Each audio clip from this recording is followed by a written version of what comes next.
दीदी मैं रहता हूँ आज। अच्छा, पास का मारी। 1 मिनट होल्ड करना है।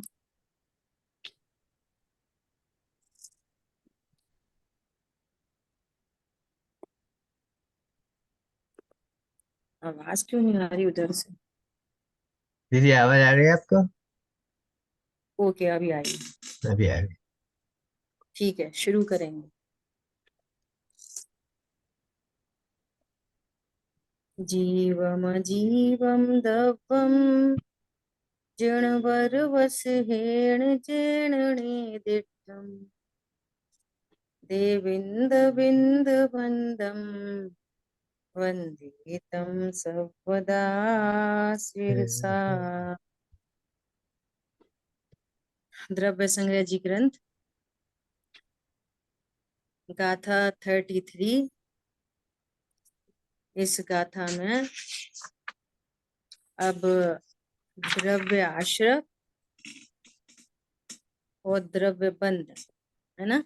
हम्म, बंध द्रव्य बंध के स्वरूप की यहाँ पर चर्चा की जा रही है ना, इस गाथा अच्छा, में। मूल ग्रंथ से हमने स्वाध्याय कर लिया था।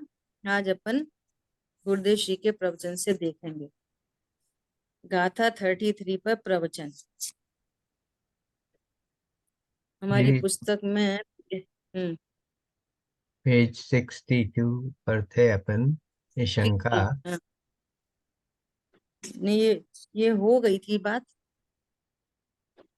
ये वाली बात हो गई थी और अभी गुरुदेव श्री के प्रवचन में आएगी और डिटेल में, है ना। ठीक है। ठीक है। अपन ने ये पढ़ लिया था हाँ जी। कि समकाल है, ऐसा अपन ने देख लिया था और हाँ चर्चा जी। आगे करेंगे। ठीक। अब गाथा के पूर्वार्ध में बंध के प्रकृति आदि 4 भेदों को तथा उत्तरार्ध में उनके कारणों को कहते हैं। प्रकृति, स्थिति, अनुभाग और प्रदेश उन भेदों की अपेक्षा 4 प्रकार का है। योग से प्रकृति व प्रदेश बंद होता है और कषाय से स्थिति व अनुभाग बंद होता है। प्रकृति अर्थात स्वभाव, स्थिति अर्थात काल, अनुभाग अर्थात रस और प्रदेश अर्थात कर्मों की संख्या। बस। जिस प्रकार जड़ में प्रकृति बंध आदि 4 प्रकार हैं, उसी प्रकार जीव के भाव बंध में 4 प्रकार की बंधन रूप योग्यता है।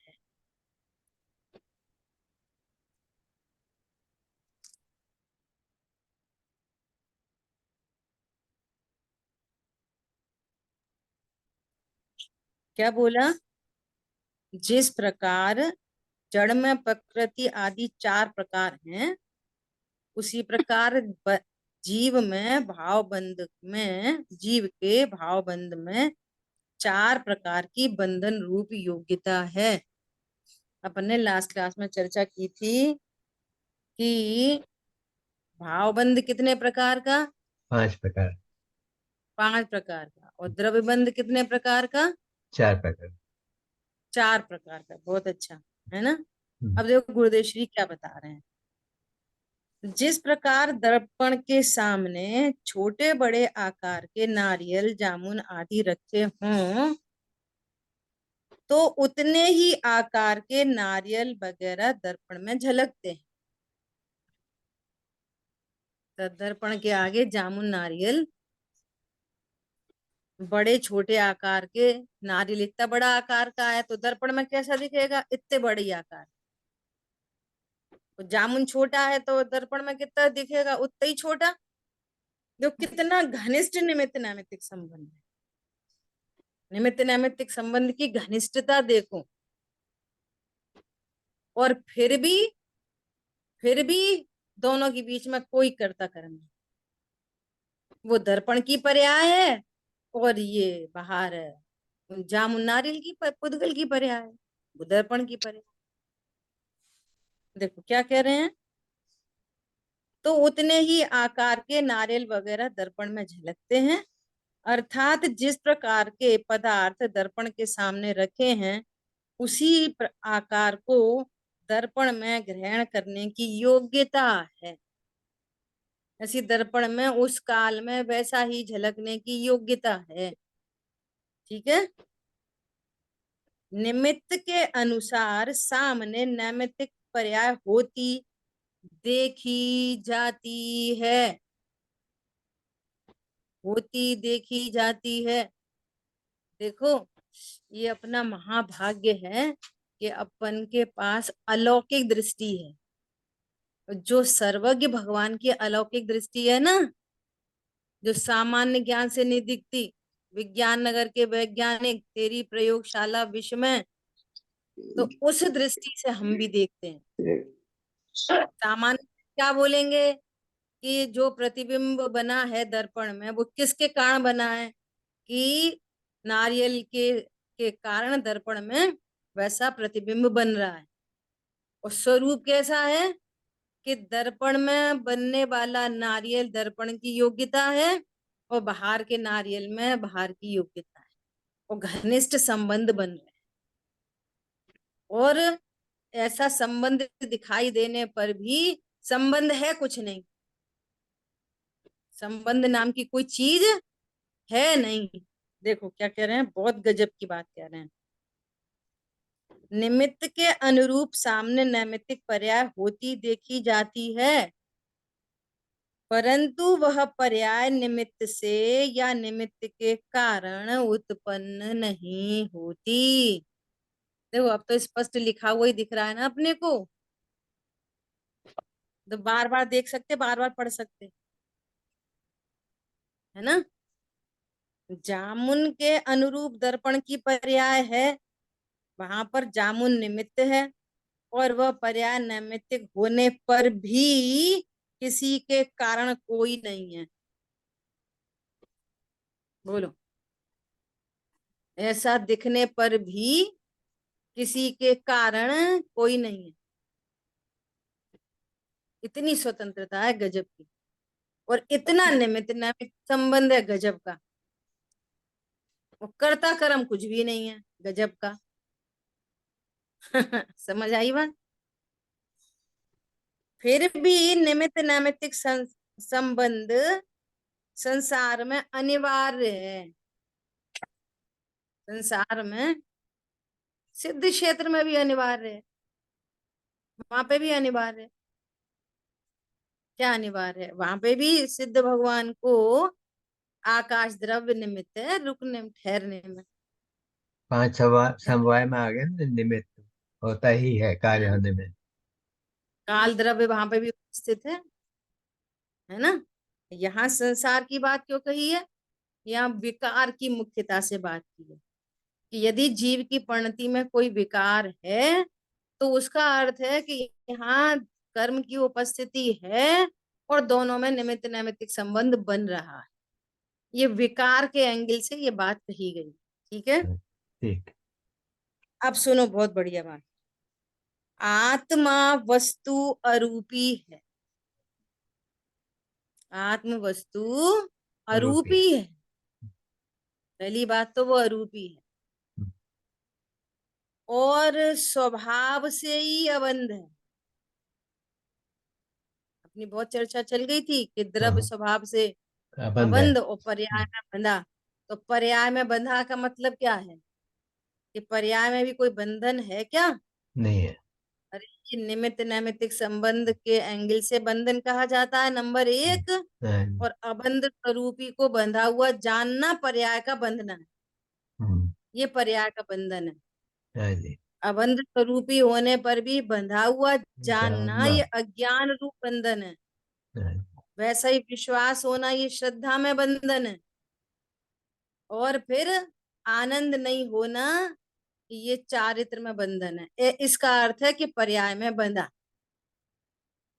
और फिर वैसा वैसा कर्म का आना होता है तो उनका निमित्त नैमित्तिक संबंध बन जाता है पर्यायों का। ठीक है, ये बंधा। परंतु पर्याय में देखो, आत्म वस्तु अरूपी है और स्वभाव से अबंध है, परंतु पर्याय में अर्थात ज्ञान में स्वभाव को भूलने के कारण, स्वभाव को भूलने के कारण, बहुत इंपॉर्टेंट बात है, बहुत ध्यान से समझने की। स्वभाव को भूलने के कारण ज्ञान दर्शन की जो हीन अवस्था है, अर्थात विपरीत अवस्था हुई, उसे ही यहाँ भावबंध कहा। जिस बात को अपन बहुत सरलता से देख रहे थे, वो ही की वही टोटल बात यहाँ पे वही की वही है। क्या? आत्म वस्तु स्वभाव से अबंध है और पर्याय में जो ज्ञान की विपरीतता है वो ही पर्याय का बंध है। और विपरीतता यही है कि अबंध को बंधा हुआ जान रहे, ज्ञान स्वरूपी भगवान आत्मा हूं और शरीर वाला जान रहे, इसी का नाम भावबंध है, इसी का नाम भावबंध है। ठीक है। यह चैतन्य स्वभावी आत्म वस्तु अंतरंग मूल स्वभाव में निर्मल है। ऐसी वस्तु कैसे बन सकती है? प्रश्न है। ऐसी वस्तु कैसे बन सकती है जो अंतरंगमय मूल से ही निर्मल स्वभावी है? फिर ये बंध कैसे सकती है? अगर वस्तु बंध जाए तो वस्तु का ही अभाव हो जाए। अगर वस्तु बंध जाए, अगर गाय को बांधे, है ना, रस्सी से गाय को बांध ही दें, ऐसे एक गर्दन पकड़ो, इधर रस्सी पकड़ो और ऐसा बांध दो, तो गाय ही मर जाए, हिंसा का प्रसंग हो जाएगा। समझ आ रही बात? ऐसे तो वस्तु बंधती नहीं हो, बंध जाए अगर द्रव्य में, गुण में या पर्याय में कहीं भी अगर बंध जाए तो क्या होएगा? वस्तु का ही नाश हो जाएगा। इसलिए मूल वस्तु तो निर्बंध ही है, पर्याय में बंधन है, अर्थात वर्तमान पर्याय में शुद्धता और पूर्णता प्रकट नहीं है, इस कारण से वस्तु पर आवरण है, ऐसा कहा जाता है। क्या कहा जाता है? पर्याय में बंधन है, तो पर्याय में क्या, किस बात का बंधन है पर्याय में? कि शुद्धता शुद्धता प्रकट और नहीं पूर्णता न होना, है। अशुद्धता और अपूर्णता होना, बस वो ही बंधन, इसके लिए आवरण कहा जाता है। अब देखो नीचे बहुत इंपॉर्टेंट बात कह रहे हैं, वस्तु स्वभाव के संबंध में भूल होने के कारण पर्याय में भावबंध अवश्य है, और भावबंध रूप पर्याय का जड़ बंध के साथ संबंध तो है, परंतु मूल वस्तु का जड़ बंध के साथ कोई भी संबंध नहीं। पर्यायों में कर्म बंधन का, कर्म के उदय का, पर्याय में तो निमित्त नैमित्तिक संबंध कहो सो कहो, लेकिन द्रव्य स्वभाव तो इतना निर्मल है कि इसमें तो निमित्त नैमित्तिक संबंध भी नहीं। ज्ञानावरणी कर्म का तीव्र उदय और ज्ञानावरणी कर्म का मंद उदय, तो तीव्र उदय में ज्ञान की हीनता अधिक दिखेगी, मंद उदय में ज्ञान की वो प्रकटता वो अधिक दिखेगी, परंतु मूल द्रव्य दोनों कंडीशन में एक जैसा। तो मूल द्रव्य के साथ में कभी जड़ कर्मों का कोई बंधन हो सकता है क्या? कभी नहीं हो सकता। समझ आ गई बात? ऐसा यहाँ पर कह रहे हैं। अब बहुत इंपॉर्टेंट बात है, कह रहे हैं कि पहले तो इसका निर्णय करना चाहिए कि आत्म वस्तु है कि नहीं। पहले तो ये नक्की करो, कोई आत्मा नाम की वस्तु यहाँ है कि नहीं, ये नक्की करो। फिर क्या करो? अगर है तो वह जानन स्वभाव वाली ही क्यों ना हो, और अगर वस्तु है ही नहीं तो उसके नाश होने का भी कोई प्रश्न पैदा ही नहीं होता। इसलिए इतना तो सिद्ध है कि आत्मा वस्तु है तथा वर्तमान में भी और भविष्य में भी रहेगी, क्योंकि ऐसा तो बनता ही नहीं कि किसी समय वस्तु हो और फिर किसी समय उसका नाश हो जाए। इसका अर्थ है कि मूल वस्तु अनादि निधन है। इसका अर्थ है कि मूल वस्तु अनादि निधन है, जो न कभी उत्पन्न होती है और न कभी नाश को प्राप्त होती है। समझ आ गई बात?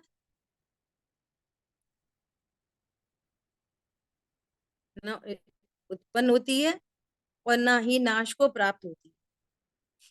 ठीक है। जब मूल वस्तु अनादि निधन है तो उसको बांधने वाला आवरण कैसे हो सकता है? अर्थात नहीं हो सकता। किस लॉजिक से बोल रहे हैं? समझ आ गई बात?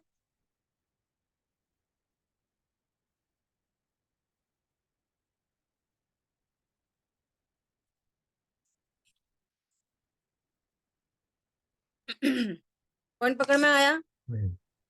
मूल अ- वस्तु अ- अनादि अनादि नहीं। निधन है, ना वो उत्पन्न हुई है ना ही उसका नाश होता है। इसका अर्थ है कि उसको आवरण करने वाला कोई नहीं हो सकता। हाँ जी। कोई नहीं हो सकता। हाँ जी। अगली बात ख्याल में ऐसा। इसलिए आनंद स्वभाव वाली वस्तु में किसी भी प्रकार का बंधन नहीं है। बोलो गजब हो गई बात। इसलिए आनंद स्वभाव वाली वस्तु में किसी भी प्रकार का बंधन नहीं है, परंतु पर्याय में स्वभाव को प्रकट करने के संबंध में कुछ भूलें अवश्य हैं। तो जो भूलें हैं ना, वो ही बंधन है। भावबंध क्या चीज है? कि तुम अपने को आत्मा नहीं जानते, यही भावबंध है। तुम अपने को शरीर मानते हो ना, यही भावबंध है। और इस भावबंध का नाम क्या है? मिथ्यात्व। मिथ्यात्व, अविरति, प्रमाद, यही तो भावबंध है। कुछ भूलें अवश्य हैं। है ज्ञान स्वरूपी और समझ रहे हैं शरीर, ये क्या है? भावबंध। और इस भावबंध का क्या नाम है? मिथ्यात्व नामक भावबंध। आनंद होना चाहिए, है ना?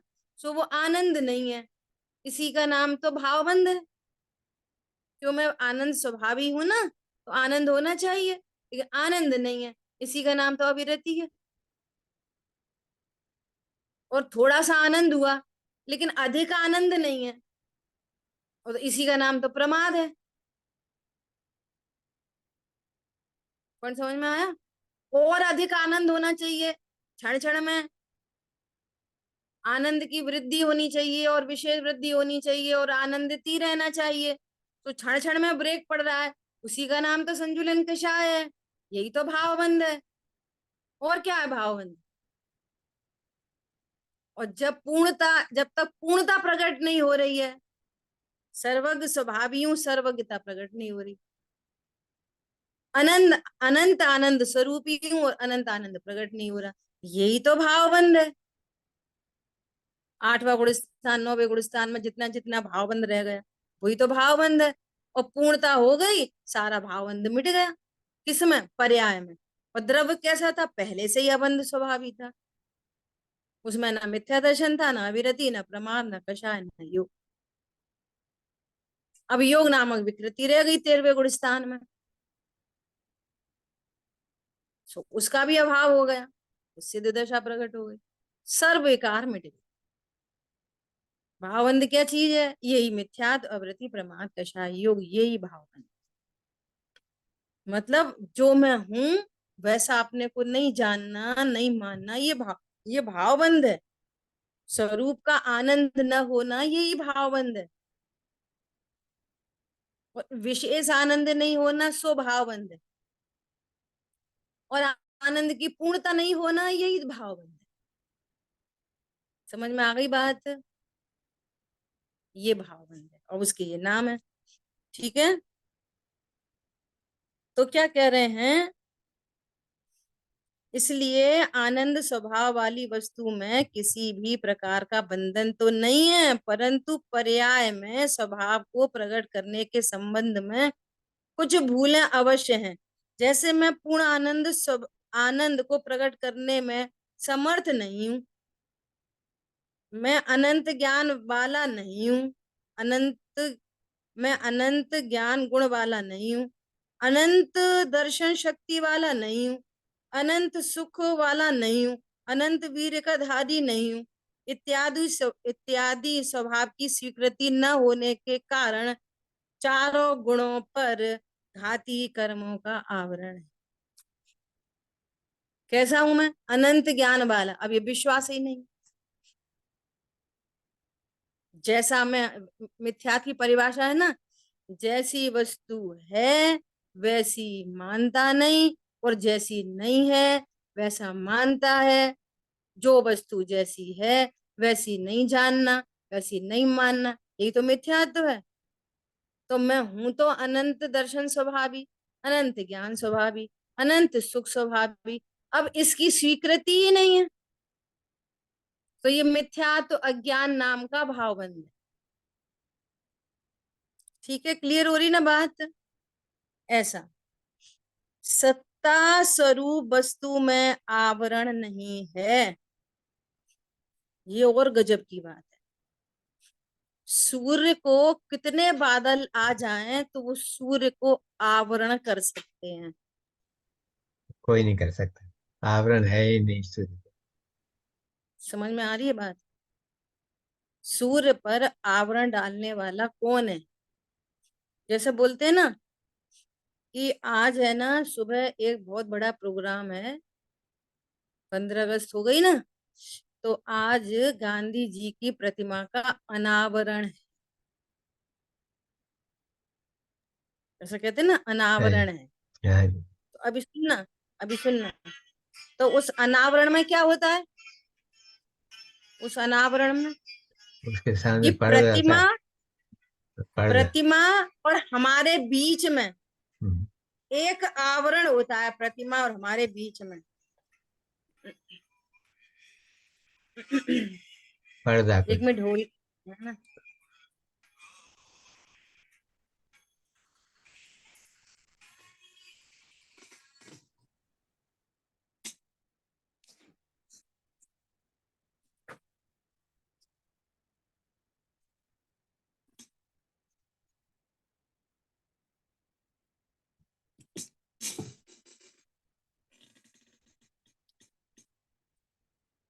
तो क्या हुआ, वो गांधी जी की प्रतिमा और हमारे हमारे बीच में एक पर्दा लगा है, पर्दा। तो हम प्रतिमा को देख नहीं पा रहे, तो हम कह रहे हैं कि आवरण डला है। प्रतिमा के ऊपर आवरण डला है कोई? नहीं। बोलो। नहीं। इनबिल्ट, कहने का मतलब है कि वो इनबिल्ट है। वो नहीं है। पर्दे। गांधी जी के ऊपर पर्दा इनबिल्ट है। नहीं है। पर्दे के अगर पीछे जाओ तो इनबिल्ट दिखता होता, है। इनबिल्ट होता हम्म, तो फिर तो कभी निरावरण कर नहीं सकते थे। हाँ जी। कितने हाँ। प्रोग्राम करते तो निरावरण हो जाते वो। पता है ये दृष्टांत तो मुझे कैसे बन गया, कि एक बार हैदराबाद की बात है, एक म्यूजियम में गए, है ना। तो म्यूजियम में एक ऐसी प्रतिमा थी, एक लेडी बनी हुई थी, और उस लेडी के ऊपर जो एक दुपट्टा डाल रखा था, तो वो ऐसा इनबिल्ट दुपट्टा डला हुआ था उस नक्काशी में, मतलब पत्थर की वो स्टैचू थी। बिल्कुल ऐसा लग रहा था कि पारदर्शी एक पर्दा डला है, बिल्कुल ऐसा लग रहा था। तो मुझे तभी ये दृष्टांत बना, क्या ये, अब इस पर्दे को कभी नहीं हटा सकते जो इनबिल्ट है।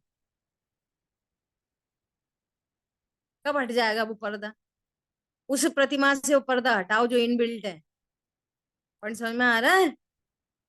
ऐसे ऐसे ही वो गांधी जी की मूर्ति और हमारे बीच में वो जो पर्दा है ना, उस तो वो बीच में है, बस गांधी जी की प्रतिमा पे कोई आवरण नहीं है।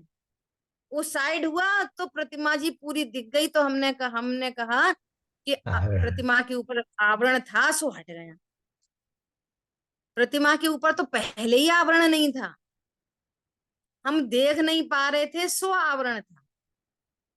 प्रतिमा के ऊपर तो कोई आवरण नहीं था। ऐसे ही यहाँ विचार करो, जैसे सूर्य है, तो सूर्य और हमारे बीच में बादल आड़े आ गए हैं बस। लेकिन ऐसे कौन से बादल हैं जो सूर्य को ढक देंगे?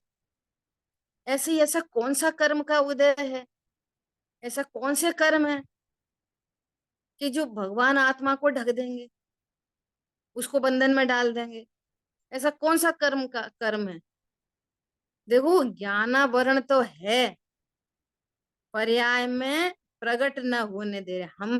पर्याय मतलब, अगर पर्याय में मैं बना करके भेद से बात करें, तो वो पर्याय में मतलब मैं वो ध्रुव को नहीं देख पा रहा, सो ज्ञानावर्णी कर्म का आवरण है।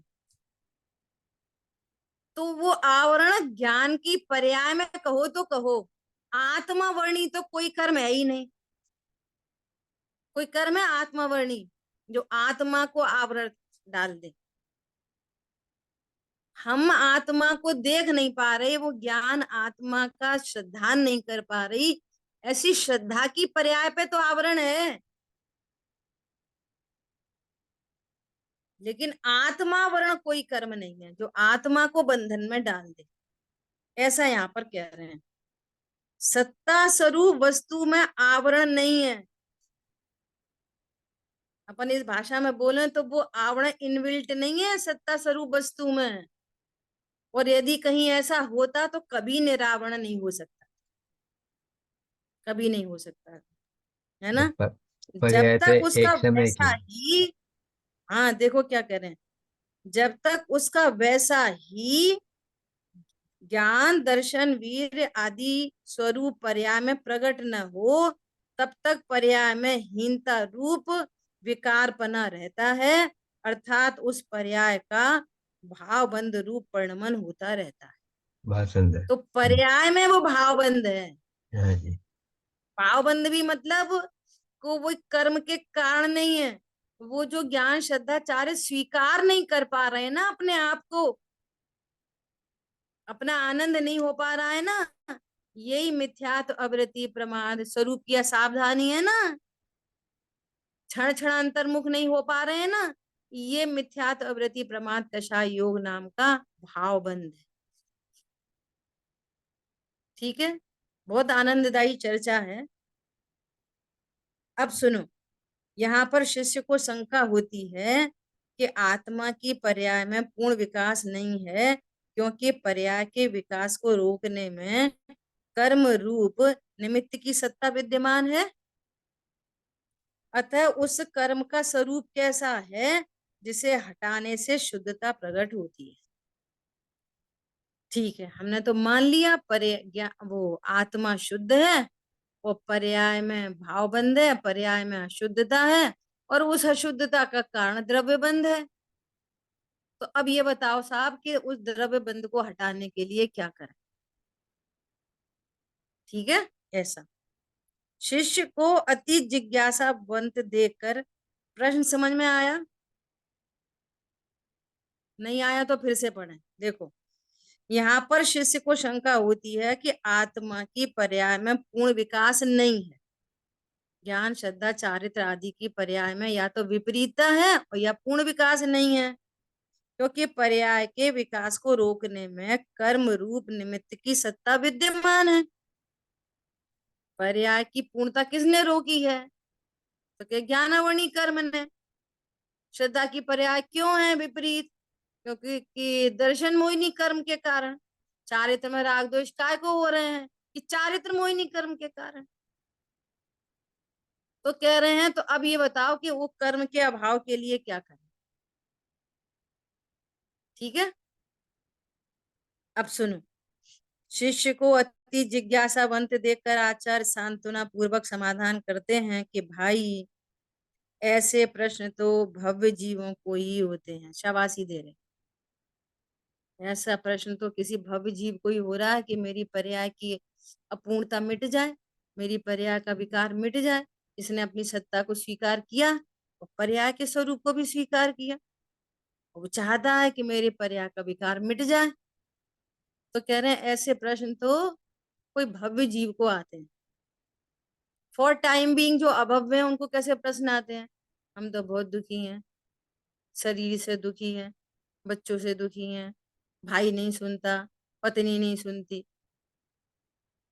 अच्छा ये बताओ शुद्ध भोजन कैसे बनाए?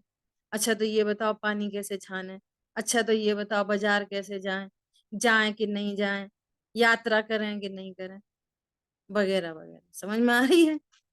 ये भव्य जीव को कैसा प्रश्न आ रहा है कि जो पर्याय में विकार है उसमें कर्म की सत्ता विद्यमान है, तो उस कर्म का नाश कैसे करें? मेरा द्रव्य स्वभाव परिपूर्ण है, मैं पर्याय में भी पूर्णता चाहता हूँ। ठीक है? यस।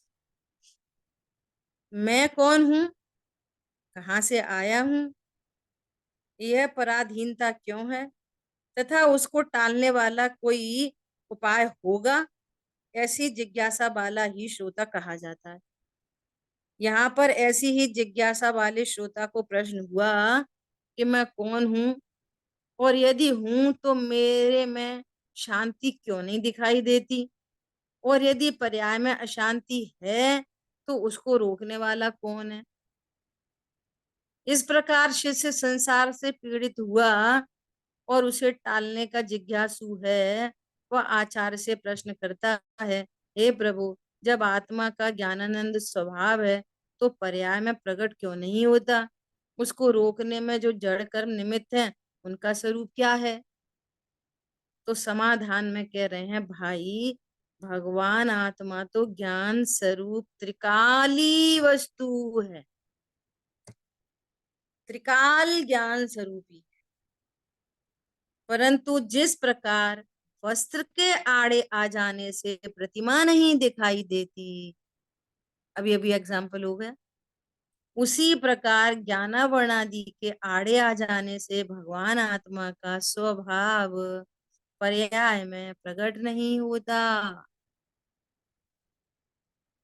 कहने वाले मिल जाए तो स्वीकार नहीं करता। आज मैंने गोपाचल ग्रुप पे आदरणीय वीर सागर जी भाई साहब की छोटी सी क्लिप भेजी है ना, तो उसमें कहा कि तुम क्यों लगे पड़े हो इधर उधर, स्वाध्याय क्यों नहीं करते? ऐसे ही परिवारों में जीव दुखी हो रहे हैं, वे दुखी क्यों हो रहे हैं कि स्वाध्याय नहीं करते। तो स्वाध्याय से क्या होता है? अब ये है भाव। अपनी सुबह भी चर्चा चल रही ना सर्वविशुद्ध ज्ञान अधिकार में, एक द्रव्य श्रुत और एक भाव श्रुत। शास्त्र में तो ज्ञान है नहीं, तो स्वाध्याय करने से ये मालूम पड़ना, ये भाव श्रुत है। मैंने उसमें से ये अर्थ निकाला।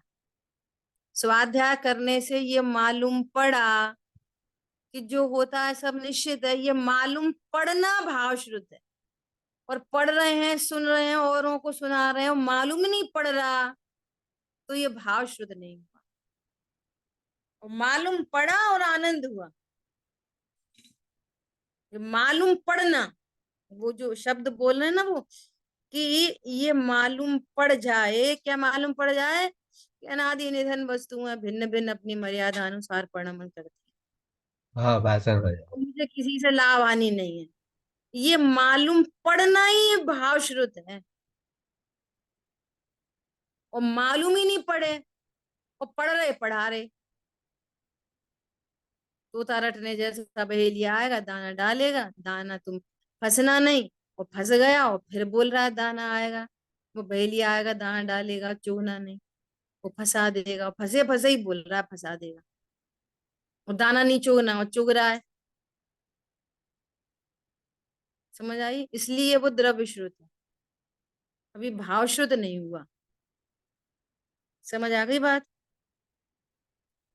सो कह रहे हैं भाई, आत्मा तो ज्ञान स्वरूप त्रिकाली वस्तु है, परंतु जिस प्रकार वस्त्र के आड़े आ जाने से प्रतिमा नहीं दिखती, उसी प्रकार ज्ञानावरणादि के आड़े आ जाने से भगवान आत्मा का स्वभाव, जो उसका स्वरूप है, वो पर्याय में दिखता नहीं।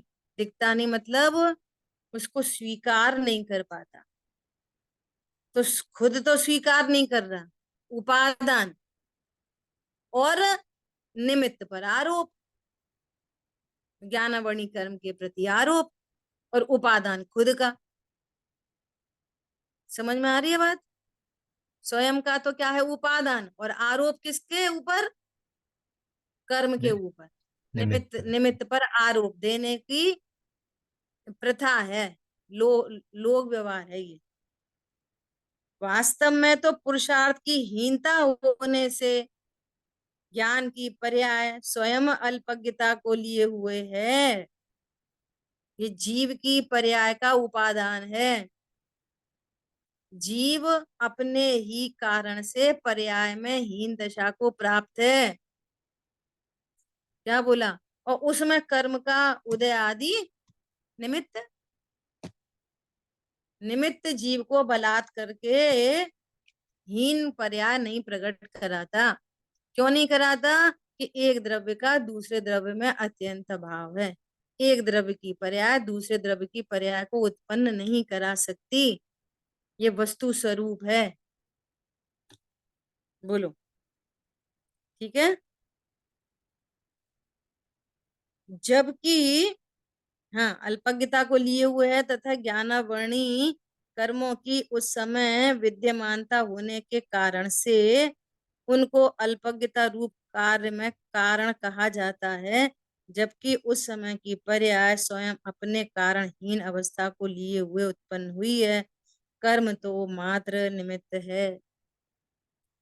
देखो, कर्म को यदि कर्ता ठहराएंगे तो विकार अनादि से है, और अनादि से कर्म बंध रहे हैं, फिर उनके उदय में विकार होता ही रहेगा, होता ही रहेगा, होता ही रहेगा। और जीव कभी अपने स्वरूप को जान ही नहीं सकेगा फिर तो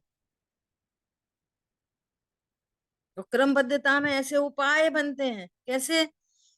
कि इसकी पर्याय में हीन दशा का नाश होना है, इसकी पर्याय में अल्पज्ञता का नाश होना है, इसकी पर्याय में विकारी पने का अभाव होना है।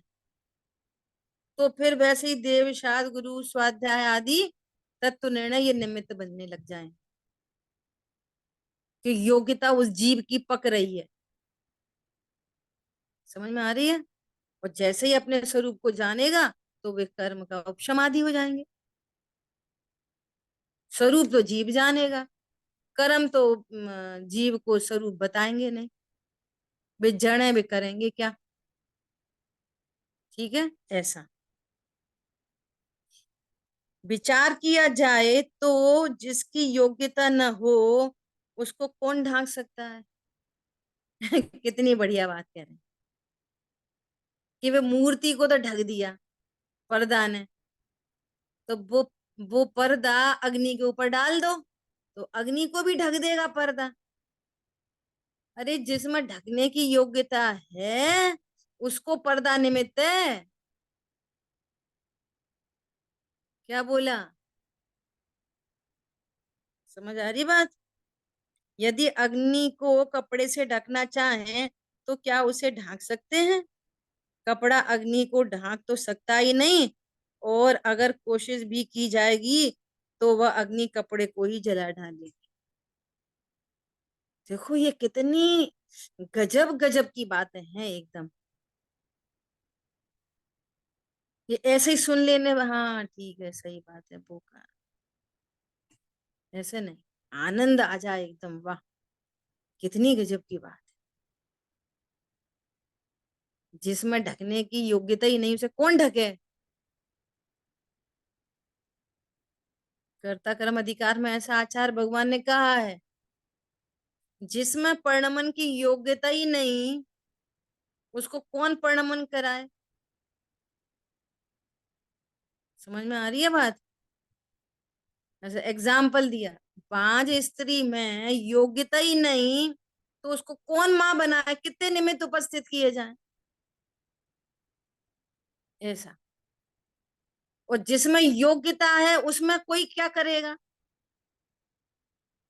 जिस वस्तु में योग्यता है, जैसे सूर्यमुखी की वो फूल है, तो जिसमें योग्यता है, जो कलियां मैच्योर हो गई वो खिल गई, तो सूर्य निमित्त कहा जाए। और जिनमें खिलने की योग्यता ही नहीं, उनको सूर्य क्या करेगा, कुछ नहीं। तो दोनों कंडीशन में कह रहे हैं, जिसमें जिस वस्तु में परिणमन होने की योग्यता है उसमें पर वस्तु ने क्या किया, और जिसमें योग्यता ही नहीं, तो कितने कारण मिलाए जाएंगे पर वस्तु के, वो योग्यता डेवलप हो जाएगी, कुछ नहीं। तो एक वस्तु के दूसरी वस्तु बाहर बाहर लौटती हुई क्या करती है, दोनों केस में क्या करती है, कि कुछ नहीं करती, निमित्त पे तो आरोप जाता है। इतनी सुंदर बात, ठीक है। इसी प्रकार अनंत दर्शन ज्ञान, अनंत दर्शन धारी आत्मा, भगवान आत्मा को जड़कर क्या ढांक सकता है, कदापि नहीं। स्वयं की योग्यता के कारण ही दर्शन गुण की पर्याय में अल्पज्ञता प्रकट होती है। दर्शनावणी कर्म तो निमित्त मात्र है, और ऐसी स्वीकृति होने पर दर्शनावणी कर्म की निर्जरा हो जाती है। ऐसी स्वीकृति होने पर ज्ञानावणी कर्म की निर्जरा हो जाती है। ऐसी स्वीकृति होने पर मोहिनी कर्म की निर्जरा हो जाती है। ऐसी स्वीकृति अनंत पुरुषार्थ से होती है, सो विपरीत पुरुषार्थ मिट जाता है। ये स्वीकृति बस, क्या कि कर्म मेरे कुछ, मेरा कुछ नहीं कर सकते, ऐसी स्वीकृति। ठीक है, पर्याय में अल्पज्ञता है तो ये मेरे पुरुषार्थ की हीनता है, पर्याय में कोई विकार है तो ये अपने पुरुषार्थ की हीनता है। किसी पर के कारण ये अल्पज्ञता विपरीतता पर के कारण बिल्कुल नहीं है। तो तुम्हारी विपरीतता मिट गई ना, समझ आई। अब वो पूरी विपरीतता मिटने में क्रम पड़ेगा, सो क्रम से सारी विपरीतता मिट जाएगी।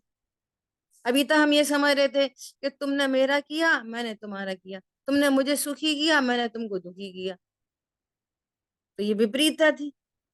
और अब ये विपरीतता मिट गई, तो पर्याय की विपरीतता भी मिट गई, तो कर्म की भी निर्जरा हो गई। सब एक दूसरे के निमित्त नैमित्त कनेक्टेड थे बस। जिस पर्याय ने स्वीकार किया कि मेरा कुछ भी कार्य पर से नहीं होता, पर का कोई कार्य मेरे से नहीं होता, तो अब मिथ्या तो रहा कहाँ। पॉइंट समझ में आया, ऐसा। अब ये पूरे पूरे वही एग्जाम्पल दे रहे हैं सारा, क्या, जिस प्रकार द्वारपाल राजा के दर्शन करने से रोकता है, तो जिसमें रुकने की योग्यता होती है वही तो रुकता है। द्वारपाल का एग्जाम्पल दिया था ना, ज्ञानावर्णी कर्म के अलग अलग एग्जाम्पल दिए थे, कि द्वारपाल रोकता है, तो जिसमें रुकने की योग्यता उसे रोकता है कि सबको रोकता है। तो राजा का बेटा तो धड़ाधड़ चला जाता है, उसको उसको द्वारपाल रोक लेता है क्या। तो जिसमें रुकने की योग्यता उसी को तो रोकता है द्वारपाल। समझ में आई बात। नो एडमिशन विदाउट परमिशन, राष्ट्रपति के घर के बाहर लिखा है। तो किसी की पीए आदि आदि जो भी द्वारपाल हैं उनके गेट कीपर, तो उनकी परमिशन के बिना कोई अंदर घुस सकता है, घुस सकता है, उनका बेटा घुस सकता है, उनके परिवार के सदस्य को थोड़ी परमिशन चाहिए। हम्म। एक सामान्य कथन होता है, एक विशेष कथन होता है। जो कहा कि नो एडमिशन विदाउट परमिशन, वो किसके लिए, जनरल पब्लिक के लिए, उनके परिवार के लिए, ऐसा। कोई बॉल है और सीधा स्टंप पर लग जाए, है ना, तो वो बैट्समैन आउट होएगा कि नहीं, बोलो, होएगा, नो बॉल हो तो नहीं आए। फिर एक सामान्य कथन है, एक विशेष कथन है। नो बॉल होगी तो थोड़ी आउट होएगा। पॉइंट समझ में आ रहा है ऐसा। तो क्या बोल रहे हैं, अरे राजकुमार द्वारपाल को देखता भी नहीं है। जो राजा का बेटा आ रहा है, राजकुमार आ रहा है, वो द्वारपाल को देखेगा, वो यस करेगा तब जाएगा वो। क्या कहना चाह रहे, जिस पर्याय में रुकने की योग्यता है वो पर्याय में कर्म निमित्त है, और जिसमें योग्यता ही नहीं है, जो अपने स्वभाव के सन्मुख हुई है, उसको कर्म रोक लेगा। ज्ञान वर्णी कर्म हम्म, ज्ञान को स्वभाव के सन्मुख होने से रोक लेगा। बोलो, दर्शन मोहिनी कर्म स्वरूप का विश्वास होने के लिए रोक लेगा। अरे रोके तो कभी कोई सम्यक दृष्टि नहीं हो पाए, हम्म, कोई नहीं हो सके अगर रोक ले तो। हाँ तुम जी। प्रयास करते नहीं हो, तुम आत्मा का विश्वास करते नहीं हो, तो फिर कहा जाता है दर्शन मोहिनी बंधी है कोड़ा कोड़ी सागर की। हम्म, हम्म, खुद तो स्वरूप समझता नहीं है। टूडमल जी ने कहा है, दोष कर्मादि को देता है, खुद तो महंत रहना चाहता है और दोष कर्मादि को देता है। तो हम्म, ऐसी अनीति जिन शासन में संभव नहीं है, ये हाँ, अनीति कही है। क्या अनीति कही है, कि पर द्रव्य को दोष देना तो अनीति है ही है, हम्म, लेकिन कोई कर्मों को भी दोष देता है तो ये भी अनीति। दो तरह से अनीति, दो तरह से सुनना ध्यान से। एक तो ये कर्म तू नहीं बांधे इसलिए अब उन्हें क्यों दोष दे रहा है, किसी और ने तो बंधवाए नहीं, ना किसी ने हेल्प करी बांधने में, तूने बांधे, नंबर एक। दूसरी बात, खुद पुरुषार्थ नहीं करता, ये दूसरी अनीति है। हम्म, ये दो दो प्रकार से अनीति है, कर्म को दोष देना भी अनीति है। हम्म, छोटामणि ने स्वयं से प्रश्न उठाया कि साहब पर द्रव्यों को तो दोष नहीं देना चाहिए, समझ में आ गई स्वयं की ये जो कर्म शुभाशुभ कर्मों को तो दोष दें। तो उन्होंने बोला नहीं, कर्म बिल्कुल नहीं, अनीति है। ठीक है, इस तरह से यहाँ पे चर्चा हुई अपनी। आगे बहुत सुंदर चर्चा आ रही है वो अपनी आश्रम बंद की, हम्म, जिसको अपन विषय में लेंगे। और मैं ऐसा चाहती हूँ कि जो आगे के दो पेज है ना, हम्म, 66 67, इसमें वही रिपीटिशन है हम्म, जो अपन ने अभी मूल ग्रंथ से एक एक कर्म का जो अपन ने देखा ना। हाँ कोई जी। द्वारपाल है, कोई कोई शहद लपेटी हुई तलवार, तलवार, है ना, हाँ जी। वही पूरा स्वरूप है, मोहिनी को शराब की तरह, है ना, हाँ जी। ये सब। तो अपन ऐसा चाहते हैं कि इसका स्वाध्याय आप खुद से करें, हम्म, है ना। फिर ठीक। अपन 58 पेज पर अपनी चर्चा को शुरू करें। ठीक है, ठीक है जी। चलिए। जिन वाणी के ज्ञान से सूझे लोकालोक, सो वाणी मस्तक नम सदा दे तुम। बोलिए द्वाशांग मई जिनवाणी माता की जय हो। जय हो। जय जय को।